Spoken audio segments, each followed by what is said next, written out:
On the rare occasion I feel comfortable enough to share some of my anxieties or fears, it's not uncommon to receive responses back that sound like church speak. Jesus tells us not to worry. Let go and let God.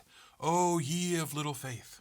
This always leaves me wondering, are you the bravest person I've ever met in my life?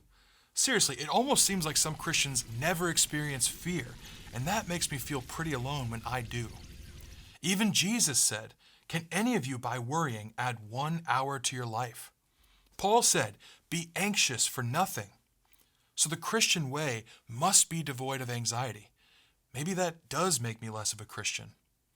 But if this is my mindset, I'm forgetting that Jesus is encouraging his followers who are worried about their lives, their finances, their government, their families, to trust in him.